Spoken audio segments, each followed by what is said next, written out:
आई love Mohammad के poster लेकर देश के अलग अलग शहरों में भीड़ सड़क पर आ जा रही है। हंगामा काटा गया, सर तन से जुदा के नारे तक लगा दिए गए। कुछ कट्टरपंथी मौलानाओं से लेकर वोट बैंक वाले नेताओं ने तो अपने अपने कोने पकड़कर इस हंगामे में और आग में घी डालने का काम शुरू कर दिया। कुछ चेहरे ऐसा माहौल बनाते दिखे कि नरेंद्र मोदी के राज में जैसे मुसलमान आई लव यू मोहम्मद भी नहीं बोल सकता। जब देश की बहुसंख्यक आबादी अपने धर्म, आस्था और परंपरा से जुड़े कार्यक्रमों में व्यस्त है, तब क्या इन त्योहारों में विघ्न डालने की कोशिश हो रही है? क्या जब देश बहुत तेजी से आगे बढ़ रहा है तो उसे रोकने का प्रयास हो रहा है? क्या अराजकता का माहौल बनाया जा रहा है? क्या जानबूझकर माहौल बिगाड़ने की साजिश हो रही है? क्योंकि एक अलग ही नैरेटिव तैयार हो रहा है। कानपुर में एक पोस्टर को लेकर जो विवाद शुरू हुआ था, भाई वो पूरे देश में फैल गया है। आई लव मोहम्मद के पोस्टर लेकर देश के अलग अलग शहरों में भीड़ सड़क पर आ जा रही है। हंगामा काटा गया, सर तन से जुदा के नारे तक लगा दिए गए। कुछ कट्टरपंथी मौलानाओं से लेकर वोट बैंक वाले नेताओं ने तो अपने अपने कोने पकड़कर इस हंगामे में और आग में घी डालने का काम शुरू कर दिया। कुछ चेहरे ऐसा माहौल बनाते दिखे कि नरेंद्र मोदी के राज में जैसे मुसलमान आई लव यू मोहम्मद भी नहीं बोल सकता। पोस्टर लगा दिया तो गुनाह हो गया मुसलमान के लिए। क्या वास्तव में ऐसा हुआ है या फिर विघ्न डालने के प्लान को एग्जीक्यूट किया जा रहा है? क्योंकि एक तरफ पीएम मोदी देश की अर्थव्यवस्था को रॉकेट बनाए हुए हैं, रिफॉर्म पे रिफॉर्म कर रहे हैं, दूसरी तरफ अलग ही बवाल मचा जा रहा है। आज की एक्स्ट्रा क्लास में बात हंगामे और उकसावे के पीछे के इसी नैरेटिव की, और बताऊंगा कि क्यों देश के सभी वर्ग को ज्यादा सचेत रहने की जरूरत है। लेकिन शुरुआत इस रिपोर्ट से। उठा है हंगामा तो दरियाफ्त कर, मुल्क में ये हवा चली कहां से है? गुबार उठ रहा है चारों तरफ, पता कर जरा आग जली कहां से है? पोस्टर के जवाब में पोस्टर, नारे के जवाब में नारे, गजब ही माहौल हो गया देश के कई शहरों में। सवाल ये है कि क्या पोस्टर लगाकर नवरात्रि के त्योहार में बाधा डालने की साजिश हुई? क्या कुछ नेताओं ने उकसाने भड़काने की कोशिश पूरे मामले में की? क्या सिर तन से जुदा वाली गैंग पवित्र नारे को आगे कर अलग खेल खेल रही है? पहले कानपुर, फिर उन्नाव, उधम सिंह नगर, वाराणसी और मुरादाबाद जैसे बवाल करने का पूरा प्लान एग्जीक्यूट कर दिया गया। शोर ऐसा मचाया गया कि जैसे देश के भीतर आई लव मोहम्मद कहने पर एक्शन लिया जा रहा हो। उत्तर प्रदेश या उत्तराखंड ही नहीं, महाराष्ट्र, गुजरात, मध्य प्रदेश, तेलंगाना में भी आई लव मोहम्मद वाली लाइन पर खूब हंगामा हुआ। कानपुर की एक छोटी सी घटना को लेकर जिस तरह से पैन इंडिया एक लहर उठाने की कोशिश हुई, उसे लेकर सवाल पूछे जा रहे हैं। कहीं ऐसा तो नहीं कि गेम कुछ और ही चल रहा है? क्योंकि एक जगह नहीं, कई जगहों पर ऐसे प्रदर्शनों के दौरान सिर तन से जुदा के नफरती नारे भी खूब लगे। सोशल मीडिया से लेकर हर जगह हवा यही बनाई गई कि यूपी में आई लव मोहम्मद बोलने पर पाबंदी लगाई जा रही है। बरेली में तो मौलाना तौकीर रजा पूरे मामले में सीधे सीधे धमकाने और उकसाने वाले अंदाज में नजर आए। सुनिए जरा। आई लव मोहम्मद पे भाई हिंदुस्तान का, दुनिया का मुसलमानों का बच्चा बच्चा रसूल आजम सल्लल्लाहु अलैहि वसल्लम से मोहब्बत करता है, और जान देना पड़े तो देने को तैयार और जान लेना पड़े तो लेने को तैयार। उस पर आप आई लव मोहम्मद कहने की बुनियाद पर रखकर मुकदमा कर देते हो। इससे ज्यादा अन्याय क्या कर सकते हो? जिला प्रशासन, शासन सब हमारे खिलाफ हैं। ऐसी सूरत में अगर मुसलमान नाउम्मीद होकर सड़कों पर आ गया तो उसकी जवाबदेही किसकी होगी? तो क्या मौलाना तौकीर रजा के ऐसे बयानों का असर था जो बरेली में जुमे की नमाज के बाद हुआ है? अराजक भीड़ ने सुरक्षा व्यवस्था में लगी पुलिस पर पथराव शुरू कर दिया। पुलिस बल वहां पे लगा हुआ था, मजिस्ट्रेट्स जो वहां पे लगे हुए थे, इनके द्वारा बहुत संयमित तरीके से वहां जो भीड़ आई अचानक से उसको रोकने का प्रयास किया गया, समझाने बुझाने का प्रयास किया गया। उसके बावजूद इस भीड़ के द्वारा बैरिकेडिंग को तोड़ के पुलिस बल के साथ दुर्व्यवहार करते हुए इस्लामिया कॉलेज पहुंचने के लिए प्रयास किया गया, और उसके अंतर्गत पुलिस के ऊपर हमलावर हुए, पुलिस के ऊपर पथराव किया गया। बरेली में हुए पथराव में करीब 22 पुलिस वाले घायल हुए। कई पुलिस वालों को फायर आर्म्स इंजरी हुई, यानी हिंसा और पथराव के दौरान फायरिंग भी की गई। वहां से कुछ ब्लेड्स, खोखा कारतूस 12 बोर और 315 बोर के जो संभवतः फायरिंग में यूज होंगे वो रिकवर किए गए हैं। जिंदा कारतूस रिकवर किए गए हैं। एक तमंचा 12 बोर का जो संभवतः वहां किसी उपद्रवी के पास से गिर गया था भगदड़ में, एक ये रिकवर किया गया है। अवैध चाकू, लाठी, डंडे और कुछ कांच की टूटी हुई बोतलों के टुकड़े जिनसे पेट्रोल की बदबू आ रही है, जो संभवतः पेट्रोल भर के लाया गया था। ये सारी चीजें वहां से जो घटनास्थल था खलील किराए का, वहां से बरामद की गई है।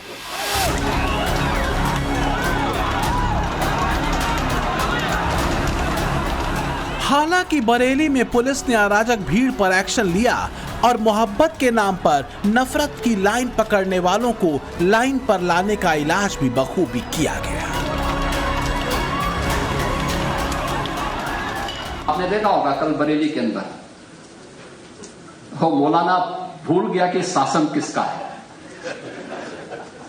वो ये मानता था धमकी देंगे और हम जबरदस्ती जाम कर देंगे। हमने कहा जाम नहीं होगा, कर्फ्यू भी नहीं लगेगा, लेकिन कर्फ्यू का सबक तुम्हें ऐसा सिखा देंगे कि तुम्हारी आने वाली पीढ़ी दंगा करना भूल जाएगी। क्या तरीका है ये? आप सिस्टम को ब्लॉक करना चाहते हैं। और यह प्रवृत्ति थी यूपी के अंदर, 17 के पहले यही होता था। और हम इसी बात को कह सकते हैं कि 17 के बाद हमने कर्फ्यू भी नहीं लगने दिया, लेकिन ऐसे बैरियर को चुन चुन करके वे जिस प्रकार की भाषा को समझते थे उस प्रकार की भाषा से उनको समझा करके उसको उसकी सजा दिलाने का काम भी किया है। यूपी में दंगाइयों को भाषा का व्यवहार असरदार तरीके से सिखाने का लंबा अनुभव योगी और उनकी पुलिस को है। जो भूल जाते हैं उनको निश्चित डोज यूपी पुलिस समय समय पर देती रही है।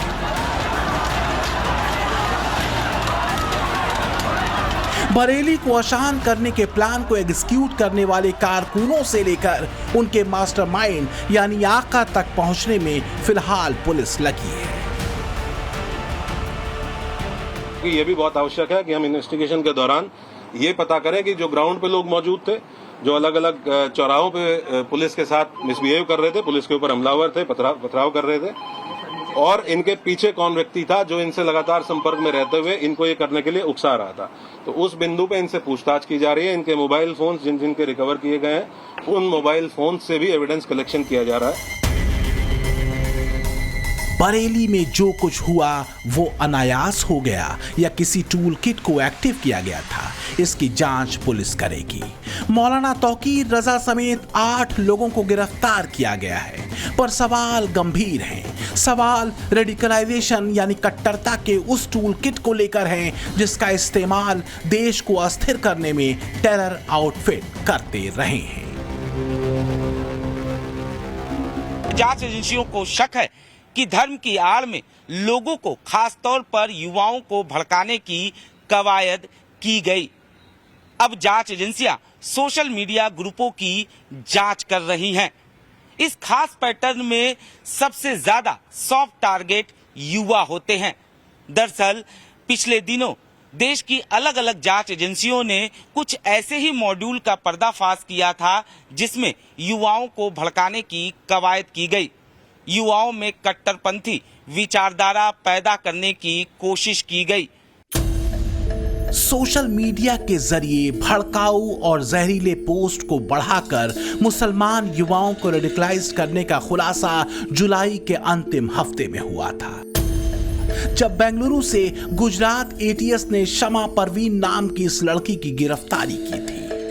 वो शमा परवीन जिसके ऊपर भारत में अल कायदा ऑनलाइन टेरर मॉड्यूल यानी AQIS की कमान संभालकर भारत के खिलाफ साजिश रचने के आरोप हैं। गुजरात एटीएस की जांच में खुलासा हुआ था कि शमा परवीन पाकिस्तानी जनरल मुनीर के गजवाए हिंद एजेंडे को भारत में फैला रही थी। पाकिस्तानी आर्मी चीफ आसिम मुनीर से इस मिशन को आगे बढ़ाने के लिए बोल रही थी। शमा ने मुनीर से भारत पर आक्रमण करने की अपील की थी। उसने कहा था कि अब समय आ गया है जब पाकिस्तान को भारत में खिलाफत परियोजना को लागू करने की दिशा में कदम उठाने चाहिए। खिलाफत यानी खलीफा का राज, शरिया राज। खुलासा यह भी हुआ था कि शमा परवीन सोशल मीडिया के जरिए युवाओं को रेडिकलाइज करती थी और भड़काऊ पोस्ट करती थी। देश के लिए यह समय बहुत क्रूशियल है, इसलिए क्योंकि हर मुमकिन कोशिश की जा रही है कि देश की तेज रफ्तार अर्थव्यवस्था को पटरी से उतार दिया जाए।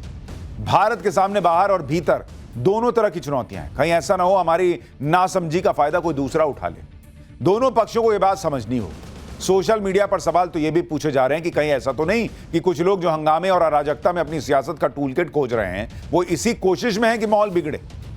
भाई धर्म कोई भी हो, मजहब कोई भी हो, उसका पालन करने का अधिकार सबको है, लेकिन सुनी सुनाई बात पर अग्रेसिव एक्शन ले लेना, देश के लिए देश के खिलाफ आ जाना और अव्यवस्था के लिए यह सब ठीक नहीं है। इसलिए आपसे कह रहा हूं कि सोशल मीडिया हो या समाज, दोनों ही जगहों पर बहुत सतर्क और संवेदनशील होना जरूरी है। कहीं ऐसा ना हो कि आप किसी टूलकिट का हिस्सा बन जाए। पीएम मोदी जब सबका साथ सबका विकास का नारा देते हैं तो कोई धर्म जाति देख के देते हैं क्या? सबके लिए है। पर ओवैसी, तौकीर रजा जैसे नेताओं और कट्टरपंथी मौलानाओं का क्या? कहीं ऐसा तो नहीं कि निगाहें कहीं और निशाना कहीं और? क्योंकि वक्फ कानून संशोधन, 3 तलाक से लेकर सीए तक कई ऐसे मुद्दे हैं जिन पर भड़काने उकसाने का दाव तो चला नहीं। तो क्या अब नई फील्डिंग सजाई जा रही है क्या? मुस्लिम युवाओं को बरगलाना, उन्हें उकसाना और फिर इस्लाम के नाम पर उन्हें अराजक भीड़ का हिस्सा बनाना, टेरर आउटफिट से लेकर आईएसआई तक की नई मॉडस ऑपरेंडी बन चुका है। यूरोप के कई देशों में रेडिकलाइजेशन के जहर ने अपना काम किया है। यूरोप में France, Germany, Belgium, Sweden, Austria, Netherlands और ब्रिटेन जैसे देशों में तो कई स्तरों पर बदलती हुई डेमोग्राफी और धार्मिक उन्माद बड़ी चुनौती बन चुका है। तो वहीं इटली, स्पेन, नॉर्वे, फिनलैंड और बोस्निया जैसे देशों में भी रेडिकल ग्रुप्स खतरे की घंटी बजा रहे हैं। I look at London where you have a terrible mayor, terrible mayor. And it's been so changed. Now they want to go to Sharia law, but you're in a different country. You can't do that. Both the immigration and their suicidal energy ideas will be the death of Western Europe if something is not done immediately. Bharat के लिए चुनौतियां अलग हैं। 2014 में तुष्टीकरण और vote bank वाला खेल बिगड़ने के बाद कथित सेकुलरिज्म का राग अलापने वाले नेता बेचैन घूम रहे हैं, लेकिन तब से ही कट्टरपंथी जमातों ने ये राग अलापना शुरू कर दिया था कि देश में मुसलमानों के साथ अन्याय हो रहा है। चाहे योग हो, वंदे मातरम हो, भारत माता की जय जैसे नारे हो, या हिजाब या फिर 3 तलाक कानून, ऐसे तमाम मामलों में कट्टरपंथी मौलानाओं ने अपने जहरीले फतवे देने शुरू कर दिए। ये नैरेटिव सेट करने की हर वक्त कोशिश रही कि मोदी और बीजेपी मुसलमानों के दुश्मन हैं। तो क्या कट्टरपंथी मौलानाओं ने मोदी राज को मुस्लिम युवाओं और बच्चों को रेडिकलाइज करने के एक अवसर के तौर पर लिया? मैं मुसलमान समाज से आग्रहपूर्वक कहता हूँ, कम से कम अपने बच्चों की जिंदगी को तो सोचो, अपना भविष्य तो सोचो। मैं नहीं चाहता हूँ कोई समाज बंधुआ मजदूर की तरह जिंदगी जिए क्योंकि कोई डरा रहा है। दूसरा, अगर आप बैठना उठना शुरू करोगे, भाजपा वाले आपको डर वाले लगते हैं, अरे जाओ ना 50 लोग बैठ करके भाजपा कार्यालय में एक दिन बैठे रहो, निकाल देंगे क्या आपको? आप देखिए क्या चल रहा है, कौन निकाल देगा आपको? कब्जा करो ना जाके बीजेपी कार्यालय का, कौन रोकता है आपको?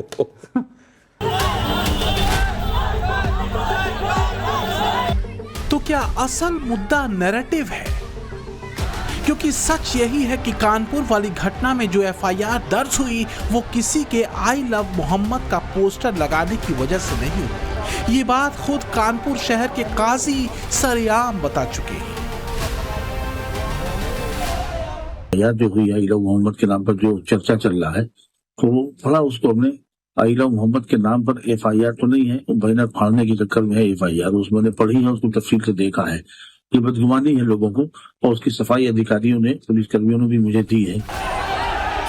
लेकिन एजेंडाधारियों ने मुसलमानों को भड़काने वाली लाइन चुनी, माहौल को बिगाड़ने वाला पैंतरा चुना और सोशल मीडिया से लेकर सड़कों तक पर खूब शोर मचा कि देश में मुसलमानों के आई लव मोहम्मद कहने पर FIR हो रही है। खुद को मुसलमानों का रहनुमा और हितैषी बताने वाले चेहरों ने मोर्चा संभाल लिया और भड़काने की भाषा का तबीयत से इस्तेमाल हुआ। मेरे अजीज दोस्तों और बुजुर्गों, बीजेपी आज इस मुल्क में सबसे ज्यादा अगर किसी को निशाना बना रही है तो सेकुलरिज्म को खत्म करना चाहती है। बीजेपी संविधान को कमजोर करना चाहती है। किसी के घर पर अगर बुलडोजर चलता है तो मेरे घर पर चलता है। मेरे नाम निहाद हमदर्दों के घर पर बुलडोजर नहीं चलता। अगर किसी बच्चे को आई लव मोहम्मद का पोस्टर उठाता है तो उसका पोस्टर छीन लिया जाता है। सियासी चेहरों ने अपने सियासी हुनर को आजमाते माहौल बिगाड़ने में कोई कसर नहीं छोड़ी। महबूबा मुफ्ती तो अलग ही लेवल पर पूरे बवाल को ले गई। अगर जय श्री राम जबरदस्ती लोगों से बुलवा के वो ऑफेंस नहीं है, वो गुनाह नहीं, वो गलती नहीं है, तो आई लव मोहम्मद सल्लल्लाहु अलैहि वसल्लम कहना ये तो बिल्कुल ये हिंदू मुस्लिम करके ही इनको वोट मिलता है। ओवैसी की पार्टी से लेकर समाजवादी पार्टी तक विपक्ष बरेली की घटना की निंदा कर रहा है। अखिलेश यादव ने कह दिया कि सरकार की तरफ से ताकत का इजहार करना उसकी कमजोरी की निशानी होती है। सरकारें लाठीचार्ज से नहीं, सौहार्द सद्भाव से चलती हैं, घोर निंदनीय। इनमें से एक नेता नहीं कह रहा है कि पत्थरबाजी भी निंदनीय है। इनमें से एक नेता नहीं कह रहा है कि सर तन से जुदा के नारे लगाना निंदनीय है। इनमें से एक नेता नहीं कह रहा है कि बिना परमिशन लिए सड़क पर इतनी भीड़ का निकल जाना प्रदर्शन के लिए निंदनीय है। क्यों भाई? कानून सबके लिए बराबर नहीं है। कोई नहीं कह रहा कि आप आई लव मोहम्मद मत बोलिए, लेकिन आई लव मोहम्मद को बोलने के साथ साथ जुमे की नमाज के बाद भीड़ आए और उसका शक्ति प्रदर्शन की तरह इजहार करने का प्रयास करे, ये आरोप लगे, क्या वो ठीक है? क्या अखिलेश यादव को पुलिस पर पथराव करते लोग नहीं दिख रहे हैं? सिर्फ यह दिख रहा है कि पुलिस ने लाठीचार्ज कर दिया। अगर सब कुछ शांतिपूर्ण रहता तो यह नौबत ही क्यों आती? समाजवादी पार्टी तो कह रही है कि बरेली में जो कुछ हुआ वो सरकार के आदेश पर हुआ है। सुनिए एक बार। आई लव मोहम्मद लिखा, जो हर धर्म के लोग अपने अपने त्योहारों पर अपने अपने ईश्वर, अपने अपने भगवान, अपने देवी देवता, अपने पैगंबर इस्लाम सबके बारे में अच्छी बातें करते हैं कि हम इनके आई लव हिम। तो ये पूरे देश में या पूरी दुनिया में बात फैल गई, इसकी वजह शुरू हुआ। मैं समझता हूँ कि पुलिस को अगर कोई चीज गैर कानूनी हो रही है तो पुलिस को उस पर नोटिस देना चाहिए, उस पर बुलाना चाहिए, बात करना चाहिए, केस करना चाहिए। लेकिन इस तरह से लाठीचार्ज करना, मैं समझता हूँ ये बर्बरता है। अबू आजमी का ये बयान साबित करता है कि राजनीति के पैर उल्टे होते हैं। सवाल यह है कि जब भीड़ पुलिस पर पत्थरबाजी कर रही हो, पेट्रोल भरी बोतलें और कारतूस लेकर घूम रही हो, तो क्या पुलिस को उसे बुलाना चाहिए और बात करनी चाहिए? दिक्कत आई लव मोहम्मद से इस देश को कभी नहीं हो सकती। ये कट्टरपंथी भी जानते हैं कि भारत कोई इस्लामिक देश नहीं है, लेकिन बात उन मुट्ठी पर फिरका परस्तों की है जो अपनी आदतों से, करामातों से और कारगुजारियों से बाज नहीं आ रहे। ये हाल और जुबान है उनकी जो कहते फिरते हैं कि बीते 11 सालों में उन पर बड़ी ज्यादती हो रही है, धर्म के नाम पर उनके साथ अन्याय हो रहा है। अब अगर पुलिस इस जहरीले मौलाना पर एक्शन ले ले तो फिर फौरन विक्टिम कार्ड खेलना शुरू हो जाएगा। जो वायलेंस की बात करता है वो कंडेमनेबल है, मगर अगर कोई पोस्टर उठा रहा है जैसा I love Mahadev, I love Mohammad सल्लल्लाहु अलैहि वसल्लम, इसमें बुरी बात क्या है भाई? लेकिन रैली से ऐसी बात नहीं होनी चाहिए जो एक प्रदेश के मुख्यमंत्री के लिए ऐसा बोल दे। किसी के बारे में हो, हमारे एक बात बताइए, जितने जुलूस निकलते हैं मस्जिद के सामने जाकर प्रोवोकेटिव गाने लगाते हैं, आप लोग कभी चलाए? नहीं, ईमानदारी से आप हम खुद का हम लोग आपसे जुड़ी हुई हर समाज से जुड़ी हुई खबर चलाते हैं। हमारी छोड़ दीजिए, जितने रिलीजियस प्रोसेशन निकलते हैं हर बार मस्जिद के सामने खड़े होकर कितने बुरी तरीके से जो एज पॉप के नाम से मशहूर है बकवास किस्म के गाने लगाते हैं और पुलिस कुछ नहीं करती है, उस पर तो करिए कार्रवाई। ओवैसी कोर्ट बदल कर आए हैं, कैमरे के सामने कुछ और, मजलिसों में कुछ और। हिंसा की बात को निंदा योग्य बताने वाले ये वही ओवैसी हैं जिनके भाई अकबरुद्दीन ओवैसी सरेआम 15 मिनट वाली धमकी सियासी मंचों से उछाल चुके हैं। अगर देखें तो ओवैसी मार्का राजनीति का मजहबी फॉर्मूला भी कुछ कुछ वैसा ही रहा है जो अराजकता में सियासी अवसर खोजता है। वक्फ बिल को लेकर मुसलमानों को भड़काना, 3 तलाक को मुसलमानों के पर्सनल लॉ में इंटरफेयर बताना, CAA पर झूठ फैलाना, हिजाब मुद्दा मस्जिदों को खतरे में बताना, UCC पर झूठ फैलाना, उकसाना और सबसे अहम हिंदुओं से नफरत और पुलिस और कानून व्यवस्था का मखौल। सच यही है कि इस देश में आई लव मोहम्मद से किसी भी हिंदू को कम से कम ऐतराज नहीं हो सकता, क्योंकि बाहरी आक्रांताओं के दौर में भी उसने अपने धर्म की विनम्रता को नहीं छोड़ा।